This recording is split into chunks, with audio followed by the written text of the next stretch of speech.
السلام علیکم دوستو، ایک بار جبرائیل علیہ السلام نبی کریم صلی اللہ علیہ وسلم کے پاس آئے تو آپ صلی اللہ علیہ وسلم نے دیکھا کہ جبرائیل علیہ السلام کچھ پریشان ہے۔ آپ صلی اللہ علیہ وسلم نے فرمایا، جبرائیل کیا معاملہ ہے کہ آج میں آپ کو غمزدہ دیکھ رہا ہوں؟ تو جبرائیل علیہ السلام نے عرض کی، اے محبوب، کل میں اللہ پاک کے حکم سے جہنم کا نظارہ کر کے آیا ہوں، اس کو دیکھنے سے مجھ پہ غم کے آثار نمودار ہو رہے ہیں۔ نبی کریم صلی اللہ علیہ وسلم نے فرمایا کہ جبرائیل مجھے بھی جہنم کے حالات بتاؤ۔ جبرائیل نے عرض کی، جہنم کے کل 7 درجے ہیں اور ان میں سے جو سب سے نیچے والا درجہ ہے اللہ ان میں منافقوں کو رکھے گا۔ اس سے اوپر والے 6 درجے میں اللہ تعالیٰ مشرک لوگوں کو ڈالیں گے۔ اس سے اوپر 5ویں درجے میں اللہ سورج اور چاند کی پرستش کرنے والوں کو، عبادت کرنے والوں کو ڈالیں گے۔ 4تھے درجے میں اللہ پاک آتش پرست لوگوں کو ڈالیں گے، اور 3رے درجے میں اللہ پاک یہود کو ڈالیں گے۔ 2 درجے میں اللہ تعالیٰ عیسائیوں کو ڈالیں گے۔ یہ کہہ کر جبرائیل علیہ السلام خاموش ہو گئے تو نبی کریم صلی اللہ علیہ وسلم نے پوچھا، جبرائیل آپ خاموش کیوں ہو گئے؟ مجھے بتاؤ کہ پہلے درجے میں کون ہوگا؟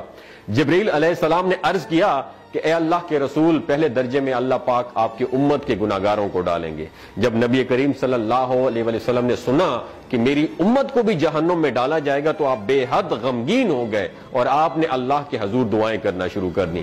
3 دن ایسے گزرے کہ اللہ کے محبوب مسجد میں نماز پڑھنے کے لیے تشریف لاتے، نماز پڑھ کر حجرے میں تشریف لے جاتے اور دروازہ بند کر کے اللہ کے حضور رو رو کر دعائیں فرماتے۔ صحابہ حیران تھے کہ نبی کریم صلی اللہ علیہ وسلم پر یہ کیفیت کیسے طاری ہوئی ہے، مسجد سے حجرے جاتے ہیں، گھر بھی تشریف لے کر نہیں جا رہے۔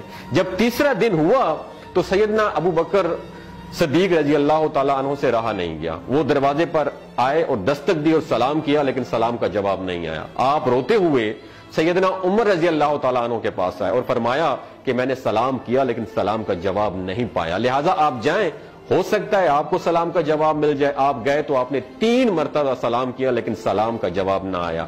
حضرت عمر رضی اللہ تعالیٰ عنہ نے سلمان فارسی کو بھیجا لیکن پھر بھی سلام کا جواب نہیں آیا۔ حضرت سلمان فارسی نے واقعے کا تذکرہ حضرت علی رضی اللہ تعالیٰ عنہ سے فرمایا۔ انہوں نے سوچا کہ جب اتنے عظیم شخصیت کو سلام کا جواب نہیں ملا تو مجھے بھی خود نہیں جانا چاہیے، بلکہ مجھے ان کی نور نظر بیٹی حضرت فاطمہ رضی اللہ تعالیٰ عنہا انہیں اندر بھیجنا چاہیے۔ لہٰذا آپ نے حضرت فاطمہ رضی اللہ تعالیٰ عنہا کو سب احوال بتا دیا۔ آپ حجرے کے دروازے پر آئیں، ابا جان السلام علیکم۔ بیٹی کی آواز سن کر محبوب کائنات اٹھے، دروازہ کھولا اور سلام کا جواب دیا۔ ابا جان، یہ آپ پر کیا کیفیت ہے کہ 3 دن سے آپ یہاں پہ تشریف فرما ہیں؟ نبی کریم صلی اللہ علیہ وسلم نے فرمایا کہ جبرائیل نے مجھے آگاہ کیا ہے کہ میری امت بھی جہنم میں جائے گی۔ فاطمہ بیٹی، مجھے اپنی امت کے گناہگاروں کا غم کھائے جا رہا ہے اور میں اپنے مالک سے دعائیں کر رہا ہوں کہ اللہ ان کو معاف کر دے اور جہنم سے بری کر دے۔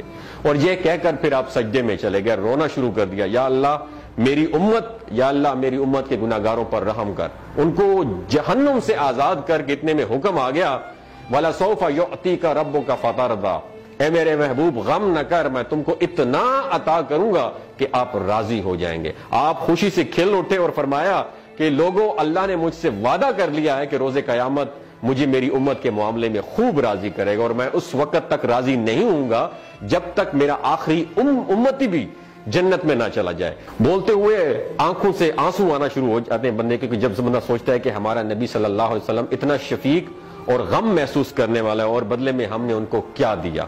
آپ کا 1 سیکنڈ اس ویڈیو کو دوسرے لوگوں تک پہنچانے کا سورس ہے۔ میری آپ سے عاجزانہ اپیل ہے کہ لا حاصل اور بے مقصد پوسٹیں ہم شیئر کرتے رہتے ہیں، لیکن آج اپنے نبی کی رحمت کا یہ پہلو کہیں ہم سے مس نہ ہو جائے۔